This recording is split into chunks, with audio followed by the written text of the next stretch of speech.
देखिए, बिलासपुर के डूडिया में जंगल के बीच जो लड़का मिला वो यहाँ पर था। अधजली हालत में था और ऐसी हालत में था कि बच्चों ने उसे पहली बार देखा तो जोर जोर से चीखने लगे, ऐसा बताया जा रहा है। हालत क्या हो गई थी, आप इन तस्वीरों से अंदाजा लगा सकते हैं कि यहाँ पर हरे पत्ते और पौधे भी जल गए हैं। किस तरह से जमीन पर जलने के निशान पड़े हुए हैं। बेहद भयावह ये मंजर है और जिसने देखा उसकी रूह सिहर उठी। ये मामला है जिला बिलासपुर के शाहतलाई के पिछड़ा क्षेत्र कोटधार की पंचायत डूडिया में, जहां सुनसान जगह पर युवक का अध जला हुआ शव मिला।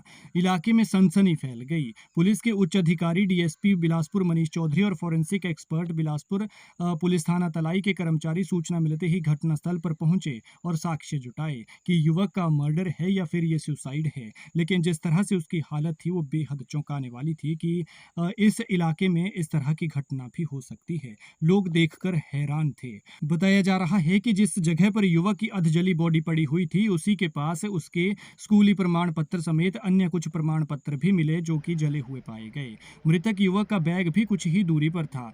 बताया जा रहा है कि डूडिया से कलोल की तरफ कुछ बच्चे जा रहे थे और जैसे ही उन्होंने जंगल के रास्ते पर इस शव को देखा तो वो जोर जोर से चिल्लाने लगे। स्कूली बच्चों का शोर सुनकर इलाके के लोग मौके पर पहुंचे और इसी बीच इस बात की जानकारी डूडिया पंचायत प्रधान कुसुम लता को दी गई। हालांकि पहले जले हुए शव की शिनाख्त नहीं हो रही थी, लेकिन वहीं पर मौजूद कुछ लोगों ने युवक की पहचान की, जिससे पता चला कि इसका नाम सौरभ चंदेल है और पिता का नाम महेंद्र सिंह चंदेल है, जो कि डूडिया का ही रहने वाला है। पंचायत प्रधान ने इस घटना की जानकारी पुलिस को दी। सूत्रों से मिली जानकारी के मुताबिक मृतक युवक सौरभ चंदेल मां के साथ घुमारवीं में रहता था, जो कि निजी कंपनी में वर्क फ्रॉम होम कर रहा था। पुलिस से मिली जानकारी के मुताबिक मृतक युवक सौरभ चंदेल 3 भाई बहन थे, जिसमें बड़ी बहन की शादी हो गई थी जबकि छोटे भाई की शादी 2 महीने बाद तय हुई थी। वहीं मृतक सौरभ चंदेल अपनी मां के साथ घुमारवीं में रहता था, वो कुंवारा बताया जा रहा है। चौंकाने वाली बात यह है कि सौरभ चंदेल ने अपनी मां से चंडीगढ़ जाने की बात कही थी। चंडीगढ़ जाने की बात कहकर वो घुमारवीं वाले घर से निकला था, लेकिन रहस्यमयी बात यह है कि अब सौरभ का शव जो है यहाँ जंगल के बीच मिला हुआ है। जो कि चौंकाने वाली बात है कि जब वो घुमारवीं से चंडीगढ़ के लिए निकला तो फिर यहाँ पर जब इस संदर्भ में डीएसपी बिलासपुर मनीष चौधरी से संपर्क किया गया तो उन्होंने पुष्टि करते हुए पंचायत में युवक का जला हुआ शव बरामद हुआ है, जिसकी पहचान सौरभ चंदेल के रूप में हुई है। उन्होंने बताया कि घटनास्थल पर से पुलिस और एक्सपर्ट फोरेंसिक टीम ने साक्ष्य जुटाए हैं। उन्होंने बताया कि पोस्टमार्टम रिपोर्ट आने के बाद ही मौत के कारणों का पता चल पाएगा कि ये हत्या है, आत्महत्या है या फिर कुछ और है। उन्होंने बताया कि पुलिस ने मामला दर्ज कर शव को पोस्टमार्टम के लिए भेज दिया है। क्या कहना है डूडिया पंचायत की प्रधान कुसुम लता का, सुनिए। शाहतलाई से कमल शर्मा की रिपोर्ट।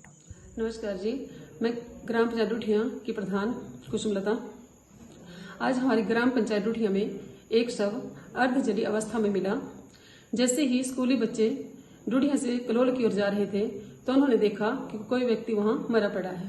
तो उन्होंने गांव वालों को सूचित किया और गांव वालों ने मुझे फोन के माध्यम से सूचित किया कि प्रधान जी आप जल्दी आओ। तो जैसे मैं मौके पर गई तो एक लड़का अर्धजली अवस्था में पड़ा हुआ था, लेकिन उसकी पहचान किसी गांव वाले को भी नहीं थी, क्योंकि ये हमारे डूडिया गांव के श्री महेंद्र सिंह का लड़का सौरभ चंदेल था। लेकिन ये सौरभ चंदेल लगभग 30 वर्षों से घुमारवीं में क्वार्टर में रहते थे अपनी मम्मी के साथ। लेकिन डूडिया में इनका पुश्तैनी मकान है और अभी भी इन्होंने यहाँ पर नया मकान डाला हुआ है, लेकिन इस लड़के को कभी गांव वालों ने भी यहाँ पर नहीं देखा था। तो जैसे ही हम मौके पर पहुंचे तो उसके बैग से एक आधार कार्ड बरामद हुआ, जिसमें उसका नाम, पता और उसमें उसने खुद अपनी मम्मी का नाम लिखा हुआ, मम्मी का फोन नंबर लिखा हुआ था और साथ ही उसमें कुछ पॉइंट भी लिखे हुए थे कि don't call police, don't publish news और डोंट मेक एनी वीडियो। लेकिन अब ये मामला पुलिस का था तो हमने तुरंत पुलिस को सूचित किया और पुलिस मौके पर आई। उसका फोरेंसिक टीम मौके पर पहुंची और उसके बाद सबको पोस्टमार्टम के लिए घुमारवीं अस्पताल ले जाया गया।